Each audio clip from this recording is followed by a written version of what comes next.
to the studio. So I'm so excited. I am going to try out a couple split cups that Santa Claus has made for me on his 3D printer. They're made with kind of clear PVC, PLA, I don't even know what that stuff is called. But what I love about it is you can see the paint layers as they are poured. So if you only want a shorter layer, you can see it. So I'm going to try the really tall one today, and we're going to use it on a 16 by 20 canvas, and this holds 14 ounces. I think about 13 ounces is good for a 16 by 20 canvas. So we'll fill this almost all the way up, not use any background paint unless we need it, and we'll see how this goes. So let's try this one today. So I had to take a break and talk to my brother on the phone. He has COVID and is in the hospital for the third time. We're hoping he can get to the point where his lungs function and he'll be able to come home. But at this point, he'll need your prayers. So everybody please say a prayer for my brother. I have prepared my canvas. The back has push pins and we've got some tape on it to prevent any spillover from sticking to the back. Now sometimes some of it leaks because masking tape doesn't always hold as well, but I keep the tape on in case I'm going to cover the front with something like resin. Then I can just peel that off. Any drips, sometimes they're still there, but I don't have as much sanding to do. So I'm also going to spray, actually I already sprayed this canvas with water. I like to spray the canvas with water because as it dries, it tightens up the cotton. Some people like to use the little things that go in the corners here to tighten up their canvas. I will use that sometimes after my painting is dry, if it still is not tight enough and if it's too heavy and it's bowing the canvas. But for right now, this seems to be good. The next thing that I like to do is make sure my canvas is level. So I check it both this way. And so for our painting today, I'm going to use Saks True Flow heavy bodied acrylic paints. I love these paints, absolutely love them. They're heavy bodied, so they sometimes need your Floetrol mix and maybe a little bit of water. This one is burnt umber. I'm going to use chrome yellow. I'm going to use chrome orange. And I'm going to use bright red. Sometimes in my paintings you'll see Saks True Flow Premium Acrylic Metallics. Now I do not have any affiliation with them. I just have used them for years in schools. I was a school administrator before I retired, so I have learned to love the pigmentation of these products and how they break down. And let me show you this example. So here's our orange. So I have the heavy body acrylic is pretty heavy. You see that, how thick that is? And so I put that down in my flow mix.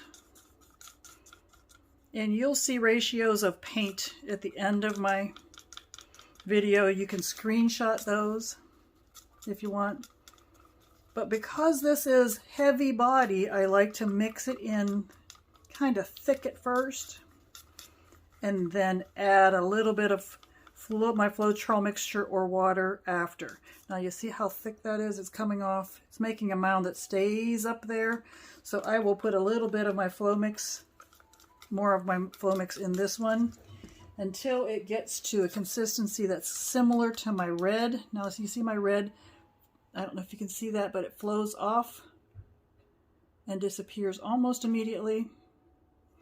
That's the texture or consistency that I want for all of my paints.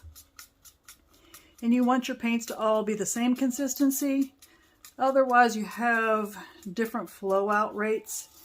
If you get a chance, look at my split cup. I have a tall split cup pour out video that I just uploaded, and you'll see how one of my paints is a little bit runnier than the other and it flows out faster.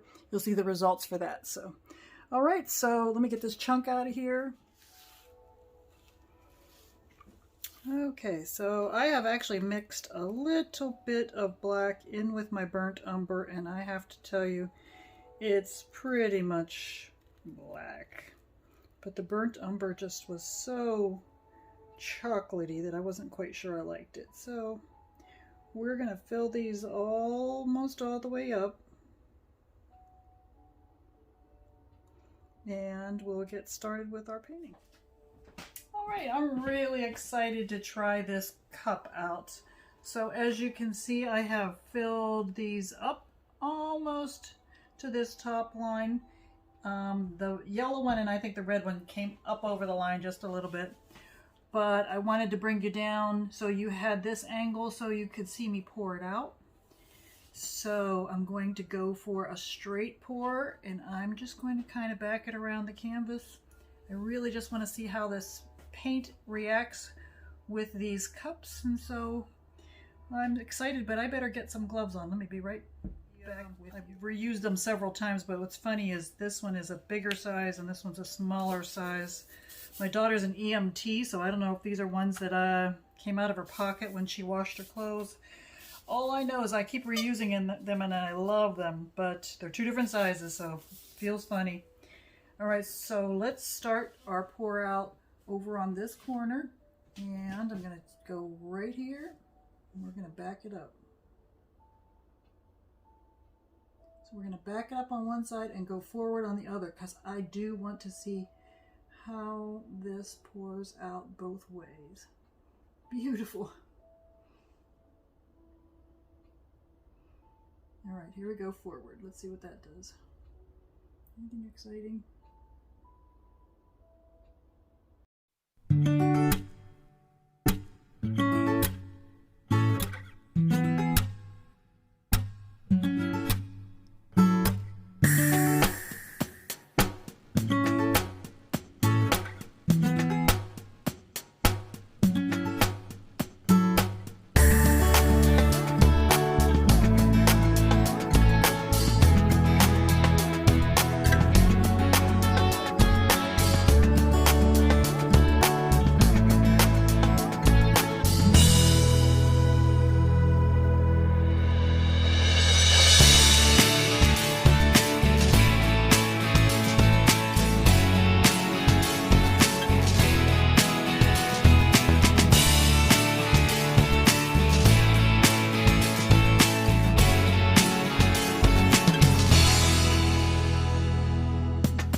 Beautiful. Yes.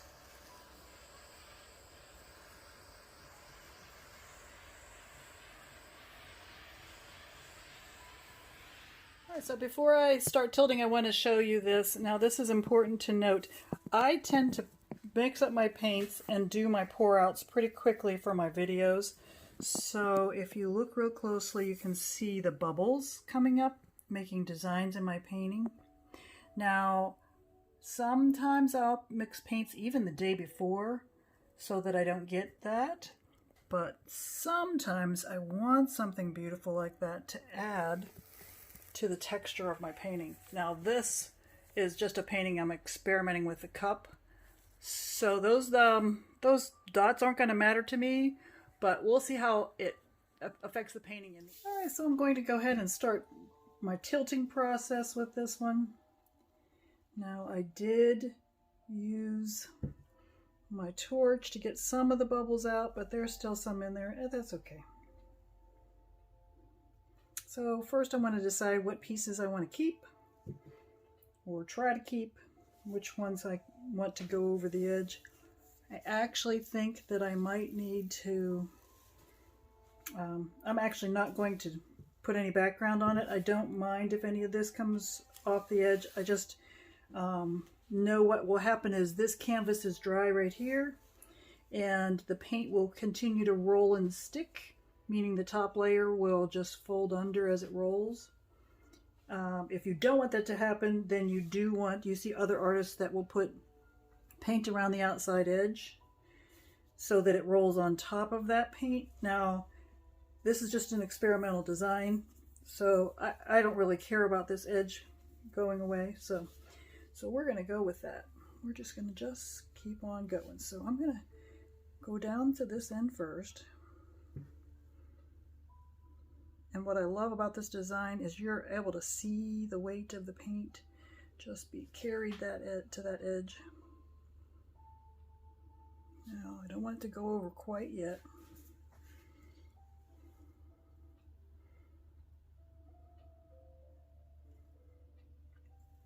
And I kind of like those stripey things like that, so we'll try to straighten those out in the end. Unless we get a good design from that. Sometimes tilting it sideways gives me a better design. Tilting it so that the stripes go sideways, I mean. Oh, almost. I'm going to bring it all right back down this way. So you see how these squiggles are just kind of burying themselves? Well, that's okay. Just trying to make sure I had enough paint. Oh, it's going to start going over. Not sure I want that yet, but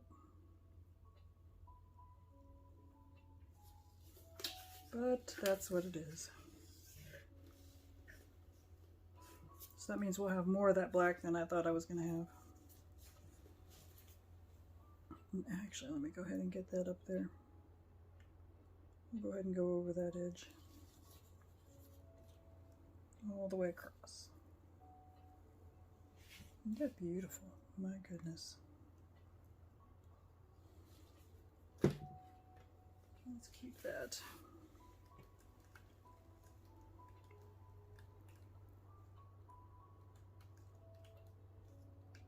This painting has so much depth in it, I can almost feel the feeling that it gives me.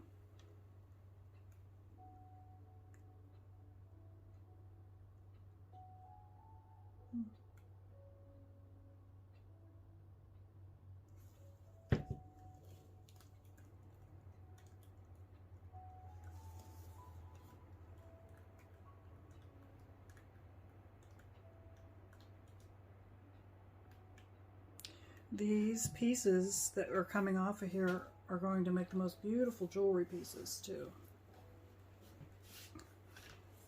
I'm such a recycler.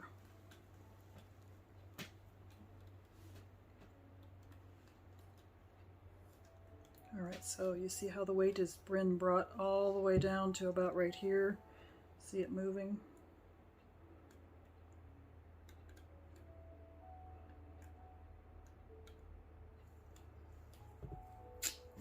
This is so beautiful.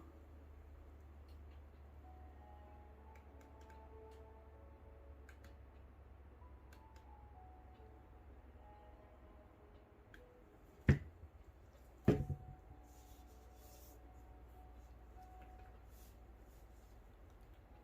want to bring the weight right here so I can get it over the side without losing too much more of that.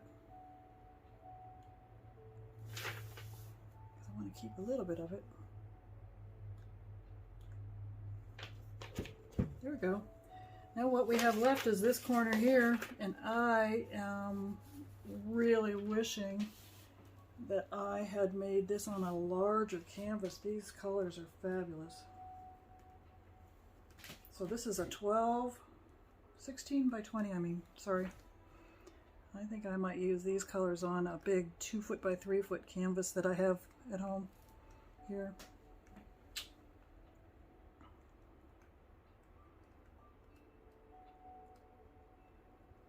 Oh, I don't want to lose that.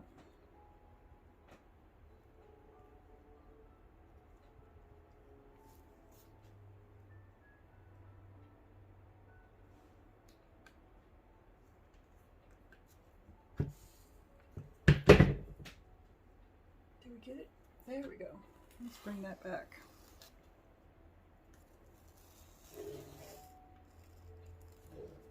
There it is. Oh, okay.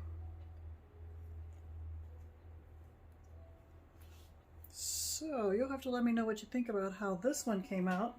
I am very pleased with it. I'm going to go ahead and put the torch on it one more time and remedy the edges. Now you want to go ahead and scrape the edges underneath your painting like this, like I'm doing with my fingers, before you walk away. Sometimes if you have too much paint, it'll continue to roll off, and sometimes it'll roll off in places you don't want it to. So you do want to watch it for a little bit. Make sure not, if it's rolling off too much on one side, your painting or your table may be uneven. Or it's possible that you just had too much paint and it's just continuing to roll off. But you don't want to watch how you lose your design. So, all right, so I hope you like this one. Let me know. Thanks for watching. All right, so I just wanted to bring you in close to see this. There are some wonderful things that are happening in this painting. And I was just so pleased and surprised. So as you can see, I still have some bubbles to get out, but I will work on that for sure.